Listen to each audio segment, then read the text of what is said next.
European was better. For how long are we going to continue to suffer from this affliction? For it is singularly the reason why we are not able to come together just like other races and nationalities have done in this melting pot that is the United States of America.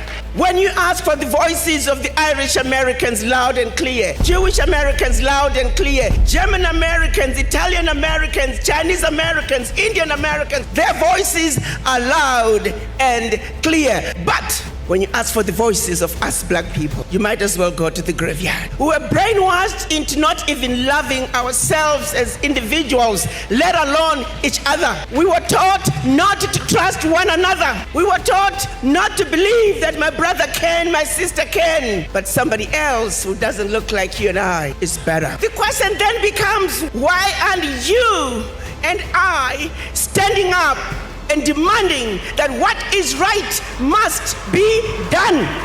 I can tell you why. This is a small extract from what Dr. Arikana Chihombori-Quao shared during a powerful and unapologetic speech on Africa's stolen identity and mental liberation.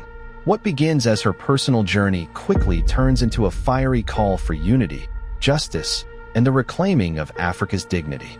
Let's watch the rest of the video and listen to the truth she reveals.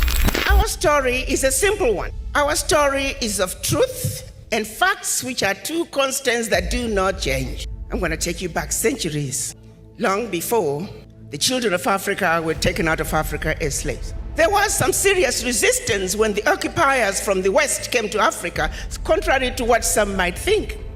They didn't just give up their children, but the fighting began long before slavery. And the resistance was those who led them, the majority of them, their heads, as we speak today, are sitting in jars in Europe. Are you aware of that? Our leaders, our ancestors who fought the wars of resistance, their heads, their remains are sitting in jars throughout Europe. And the same people have the audacity to come to Africa and talk to us about human rights. But what's even more disturbing is that we entertain them and we don't remind them of these skeletons in their closet. As we speak today, priceless artifacts that they stole from all over Africa are sitting in their museums throughout Europe. And when you and I, when we visit Europe, we pay to see what belongs to us. Evidence of theft, evidence of murder in display, on display. As we speak today, black people are listed as 3/5 of a human being in the US Constitution.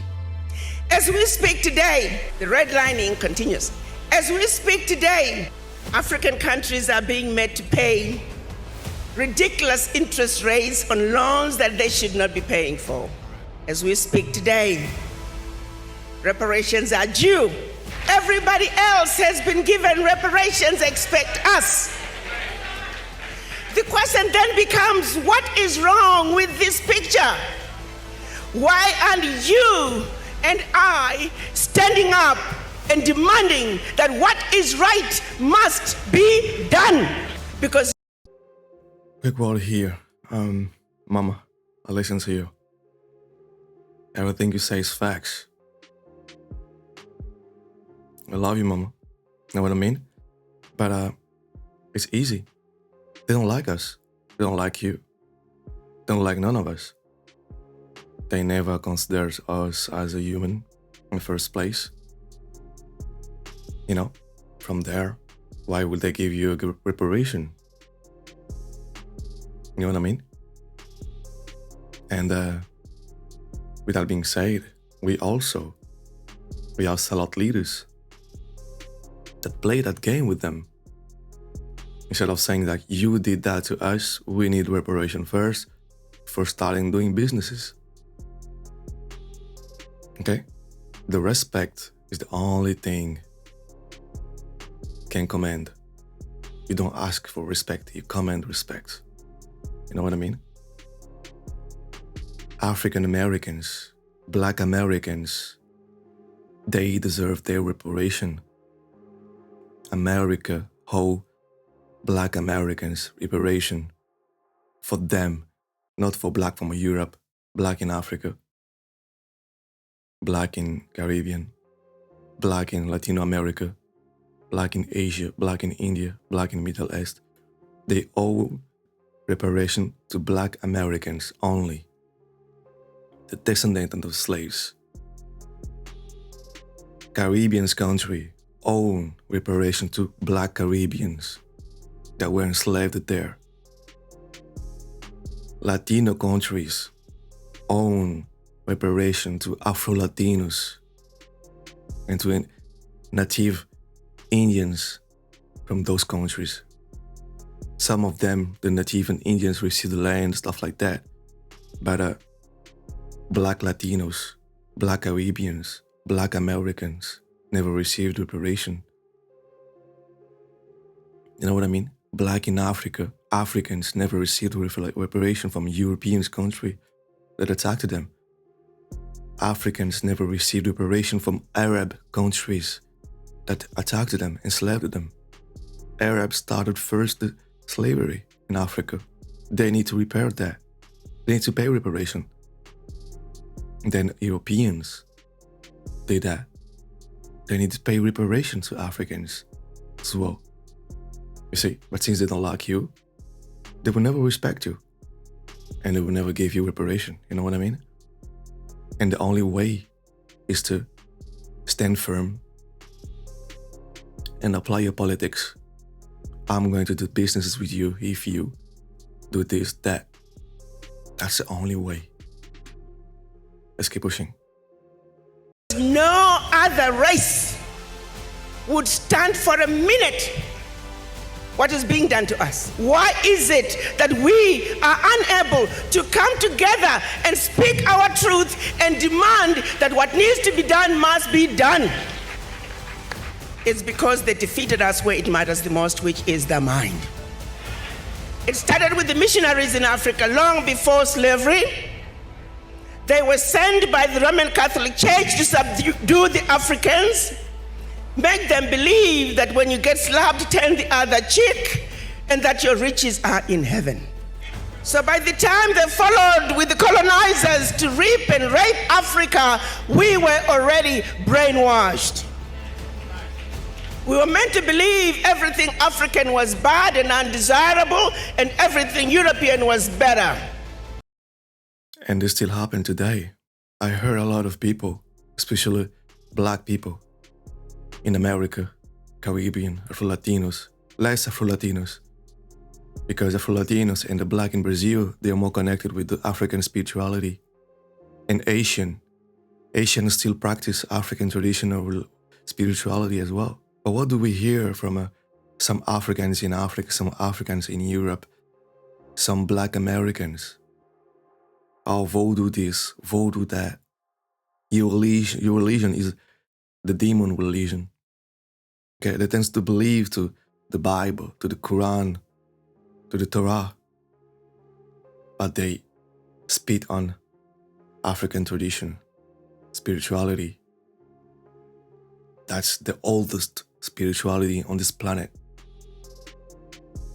How can you be so against your own people, your own heritage, your own spirituality, and praise other people's spirituality? And I don't care if those spirituality were started by black people. Just because the Bible, Torah, Quran, let's say, were started by black people. Those were black people from the Middle East. Okay, I know Middle East back in the day was considered as Northeast African, but they were another group of black people. And I wish we could stop with all this, all this down talking upon African religion and tradition and spirituality, just because we are now Christians, Muslims, Jewish people. Okay? We are different, but we are the same. We all have different traditions. We must respect that. And that's the mind that divide and conquer. They did that and works. You know what I mean? Let's keep pushing, guys.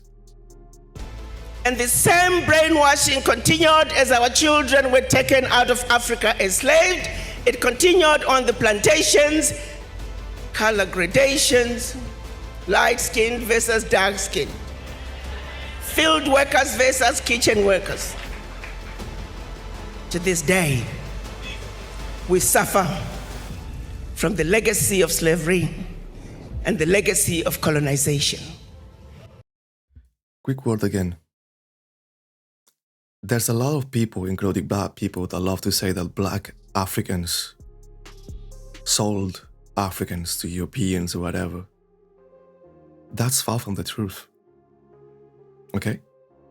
We know who was there, who was doing that. We know that there was wars between different tribes, captives and stuff like that. But nobody sold nobody. Okay? Europeans, Arabs, they just had better equipment.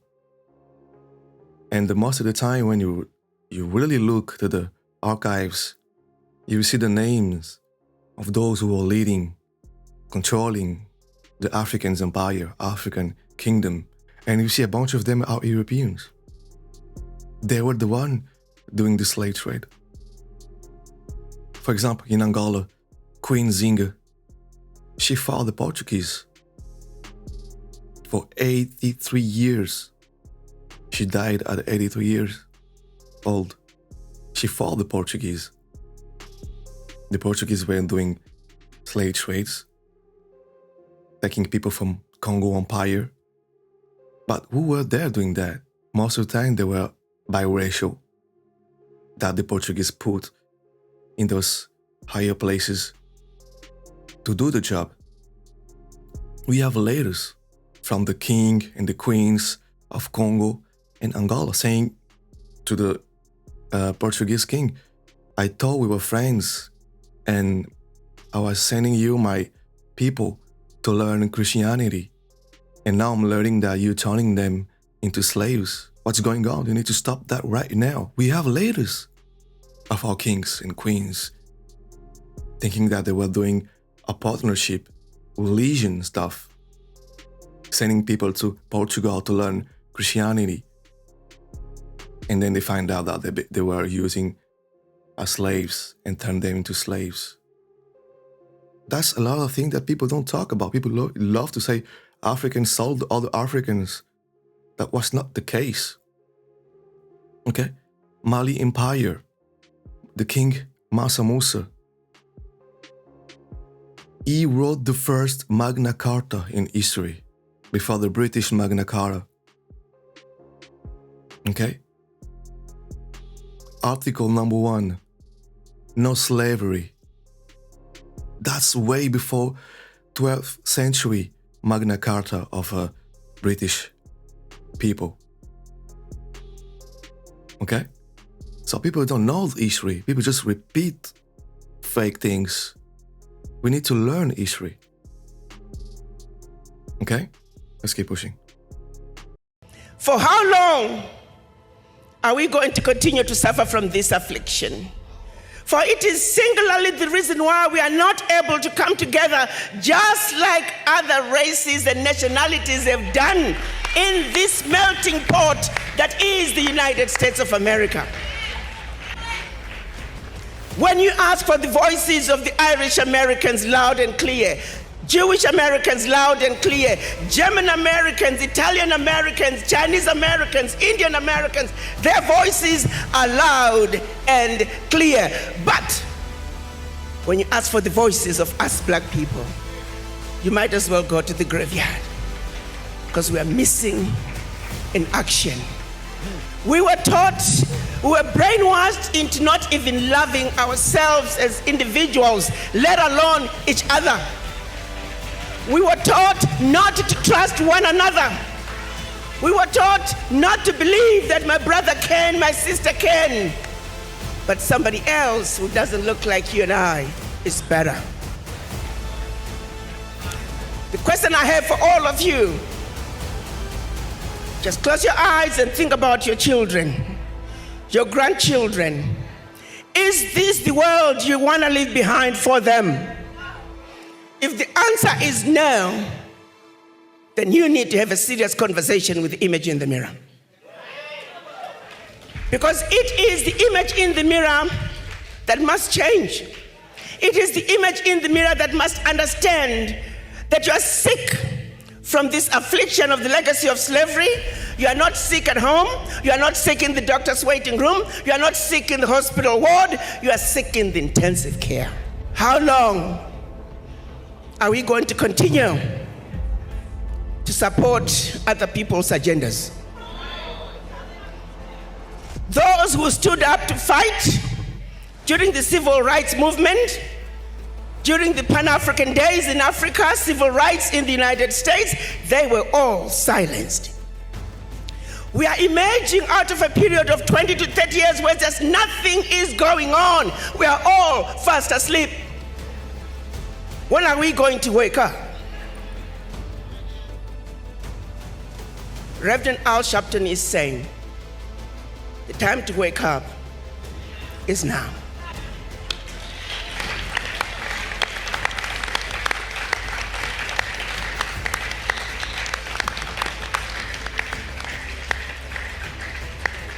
Reparations now. We know all the companies that benefited from slavery. We have their name. We have the list. They must pay. As we speak, many have pledged their contributions. Guess what's going to happen, my brothers and sisters? Because we are not organized, we will never realize those funds. And they will hide behind, oh, they are disorganized. They don't know what they are doing. I am now going to be asking Reverend Al Sharpton to lead us as we demand those reparations. We need to register a global Pan-African fund that can make sure that we have development in black communities where it belongs. Those funds must be organized. Those funds must be paid for. Reparations for black people now.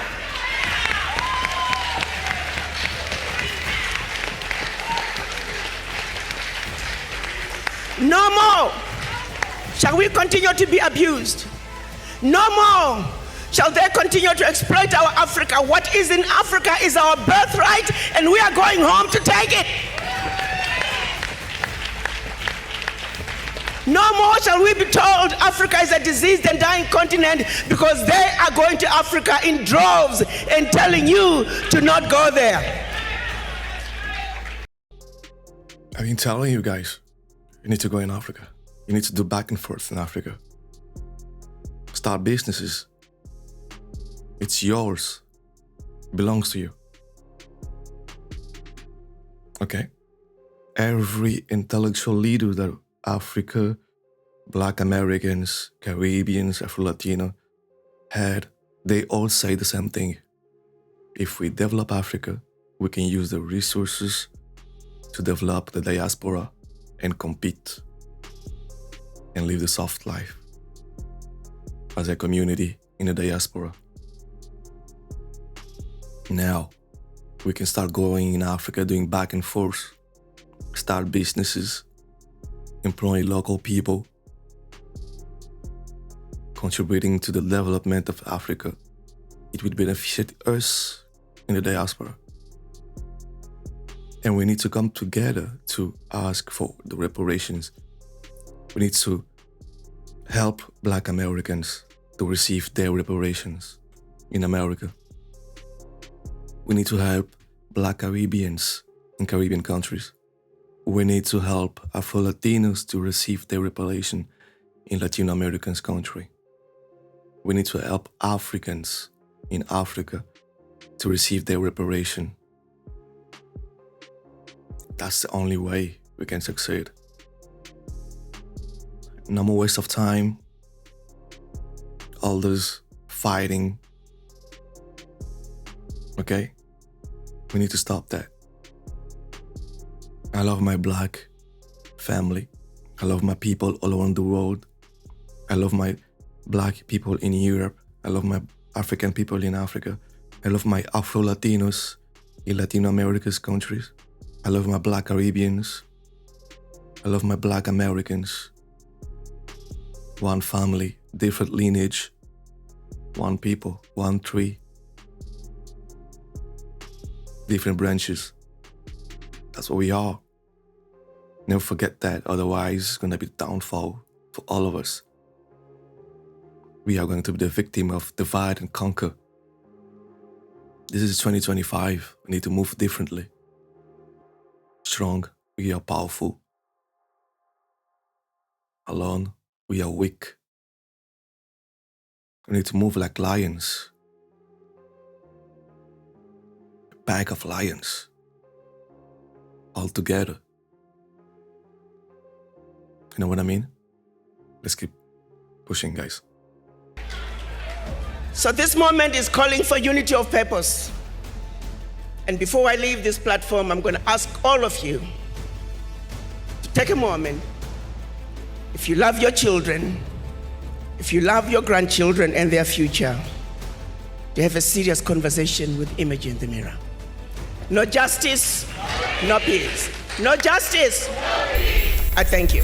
Dr. Arikana's words are a wake-up call, not just to Africans, but to all who care about justice, history, and legacy. Do you agree that the greatest battle is in the mind? Drop your thoughts in the comments below. We'd love to hear your voice. If this Shout out to African Hub for the video. Amazing one again. Everything Mama said is facts. Facts. Facts. We need to come together. We need to forget. We need to start again. We need to reset our mind. Everything starts in mind. If you have a weak mind, it's easy to be controlled. You know what I mean? Stop being Pac-Man. Pac-Man stands for Program and Control. For those who don't know that game, it's a deep game. For those who know, Pac-Man, Program and Control. We need to change our mindset. We need to change our behavior. We need to move differently. We need to come together. They are together when it comes to attack Africa, steal minerals, resources, delete leaders, creating proxy wars. They are together, but we are separated for no reason, and that's sad. We only see our own lineage, our own tribes, which is great, but not in those moments. In this moment, we need to have a higher vision. It's no longer about you, your tribes, your lineage. It's about all of us. It's about taking care of the tree and all different branches that represent all of us in Africa and diaspora. If the tree is taken care of, Africa, we all the branches in Africa and in the diaspora, we're gonna be fine. But if it's not the case, we're gonna keep losing. And there's no time to lose. We are not about to lose this time. We need to work harder, come harder. You know what I mean? Yeah, so guys, thanks for watching. Again, let's have a conversation. Subscribe to the channel, like, comment below. Watch the next video that's going to pop up here. And yeah, show me love. I need that love. We need that love. Let's create a community. This is the African Minute. You know what I mean? And yeah, see you next time. Take care of you and the family. Peace out. Thanks.